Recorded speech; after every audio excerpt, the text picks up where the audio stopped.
Bienvenue dans les 4V, Agnès Pannier-Runacher. Alors, le ministre de l'Intérieur a annoncé ce soir qu'il y aurait 130 000 policiers et gendarmes déployés dans toute la France pour éviter de nouvelles émeutes ce 13 et 14 juillet. Est-ce que c'est ça, la France apaisée que nous avait promis Emmanuel Macron ? Bonjour Guillaume Darré. La France apaisée d'Emmanuel Macron, c'est une France qui va mieux. Et sur le 14 juillet, vous voyez, nous sommes mobilisés pour faire en sorte de rétablir l'ordre, d'être dans une fête nationale dont chacun profite. Et vous l'avez vu ces derniers jours, le gouvernement a été mobilisé pour rétablir l'ordre, pour faire en sorte que tous les Françaises et tous les Français puissent vivre leur quotidien dans les meilleures conditions. Le projet de loi de reconstruction des bâtiments détruits lors de ces émeutes va être présenté aujourd'hui en Conseil des ministres. Certains disent qu'il faut faire payer les dégâts aux émeutiers et leurs familles, certains maires. Vous seriez d'accord ? Il faut d'abord commencer par reconstruire vite et donner aux collectivités locales les moyens de conduire vite ces projets. C'est tout l'enjeu de ce projet de loi qui sera proposé au Conseil des ministres. Ensuite, la justice fera son travail et effectivement, elle peut appeler la responsabilité civile des émeutiers qui ont causé des dégâts.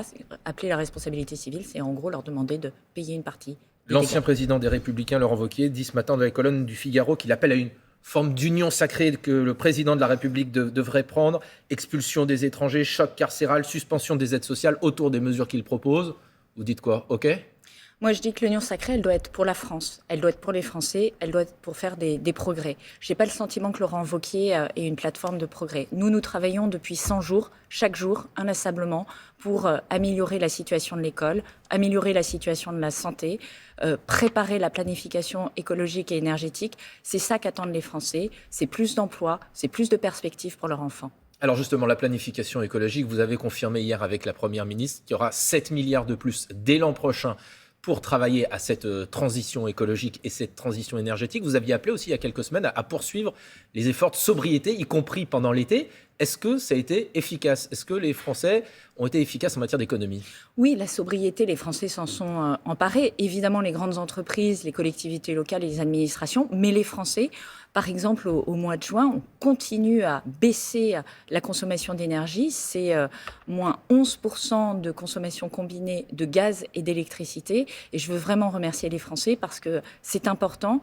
Pour vous donner une idée de l'impact que ça a, cette baisse de la consommation d'énergie, on a baissé nos émissions de gaz à effet de serre, c'est un chiffre encore provisoire, de 4% au premier trimestre de cette année. 4%, c'est le niveau de baisse des émissions de gaz à effet de serre qu'il va falloir tenir dans les années qui viennent pour tenir nos objectifs climatiques. Est-ce qu'il faut faire davantage, par exemple, en matière d'éclairage public ? Oui, alors c'est une consultation que nous allons lancer avec Bérangère Couillard. Sur cette question-là ? Sur la question de la maîtrise énergétique. Comment peut-on économiser de l'énergie, puisque vous savez que c'est le premier poste de dépense des communes, et poste de dépense dit argent des Français.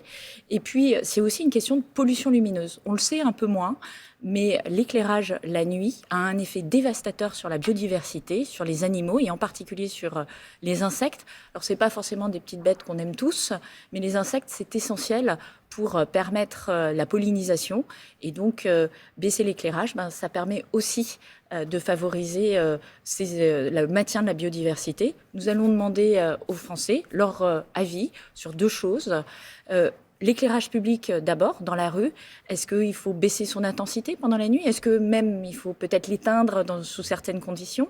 Et puis l'éclairage des vitrines, est-ce que 1h du matin, c'est la bonne heure pour éteindre les vitrines ? Est-ce qu'il faut le faire un peu plus tôt ? Et comment mieux faire respecter, à leur avis, ces préconisations ?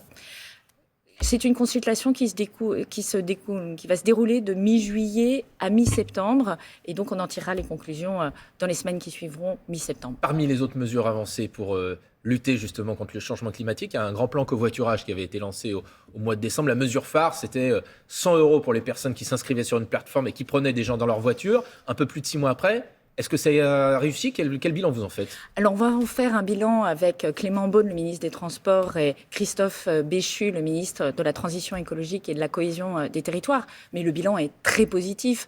Les chiffres plus précis viendront dans la journée, mais je peux d'ores et déjà vous dire que nous avons multiplié par 2 le nombre de trajets en covoiturage. C'est plus de 5 millions de trajets de covoiturage qui ont été réalisés ce premier semestre. C'est très encourageant. C'est une nouvelle façon de prendre la voiture voiture, c'est surtout une très bonne façon d'économiser du carburant. Ça divise la facture pour le conducteur et pour le passager. Alors, je le disais, 7 milliards de plus pour la transition énergétique dès l'an prochain. Est-ce que ça veut dire 7 milliards d'euros d'impôts en plus pour les Français ?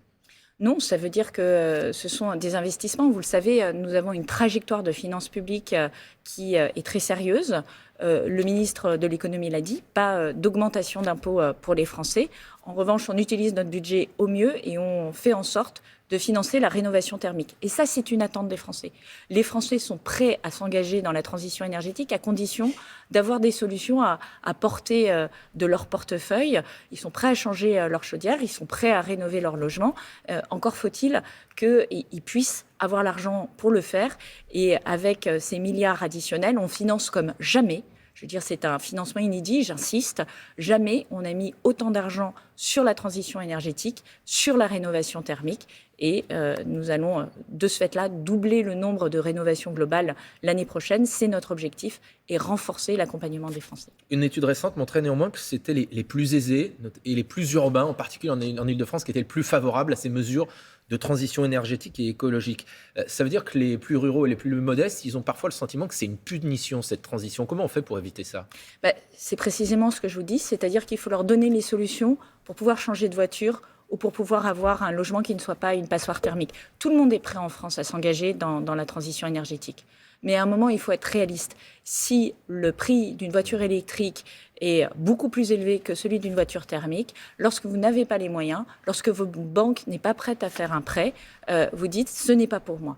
Et notre responsabilité d'hommes et de femmes politiques, c'est d'apporter des solutions. Le bonus écologique, la prime à la conversion pour permettre de se payer une voiture électrique, même si elle est petite, mais une petite voiture électrique. Vous savez que Renault va lancer la R5 l'année prochaine. C'est une voiture électrique, elle est fabriquée en France et notre politique consistera à permettre aux Français d'avoir accès à ce type de voiture. Justement, pendant sa campagne, Emmanuel Macron avait promis une voiture électrique à 100 € par mois pour les plus modestes. Où est-ce qu'on en est de ce projet ? C'est abandonné ?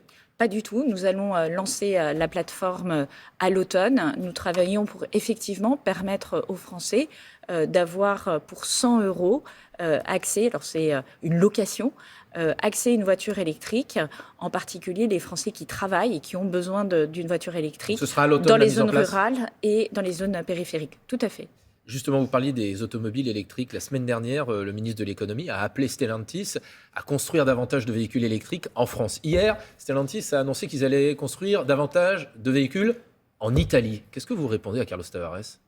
Moi, je réponds que la France est un site industriel d'excellence et qu'on compte sur lui pour effectivement renforcer ses usines et construire plus en France.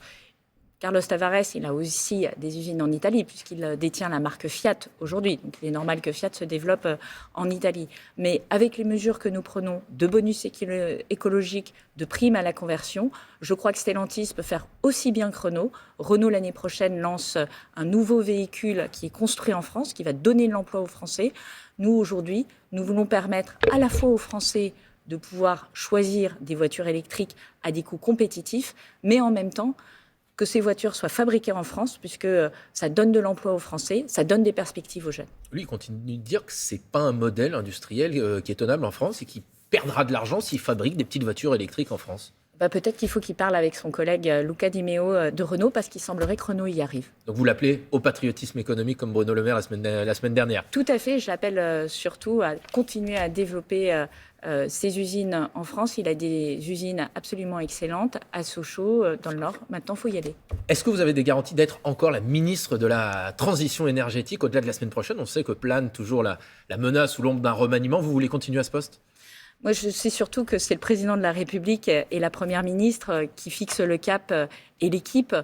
Si vous voulez connaître la composition de l'équipe de France de football... Vous n'êtes pas venu ce matin avec dans votre fichier le futur remaniement ? Et non, je ne suis pas Didier Deschamps, je ne suis qu'un des joueurs de l'équipe et ça sera au président de la République et à la première ministre de décider de cette équipe. Vous souhaitez qu'Elisabeth Borne poursuive à Matignon ? Je crois qu'Elisabeth Borne a montré ces 100 derniers jours sa capacité à avoir des résultats. Sur la planification écologique, on l'a vu, elle était hier avec les organisations syndicales et les représentants des entreprises. Ils sont sortis très positif sur l'agenda social. On a énormément de choses à négocier. Elisabeth Borne, c'est une femme qui sait négocier, c'est une femme aussi qui sait avoir des résultats pour les Français sur l'école, sur la santé, sur la planification écologique. Nous avons des résultats depuis ces derniers mois et je le vois même à mon niveau. Qu'est-ce qui s'est passé ces 100 derniers jours? Moi, j'ai finalisé, fait promulguer la loi sur le nucléaire. Sur le nucléaire. Nous sommes en train de travailler avec les élus locaux sur la planification énergétique des énergies renouvelables pour doubler le rythme de déploiement. Vous n'avez pas envie effectivement de quitter ce poste-là où il y a encore de nombreux dossiers qui vous attendent. Il y a énormément de choses à faire dans la transition énergétique. Merci beaucoup d'être venu ce matin dans les 4D. Merci beaucoup, Guillaume. C'était à vous, Adrien et Johanna.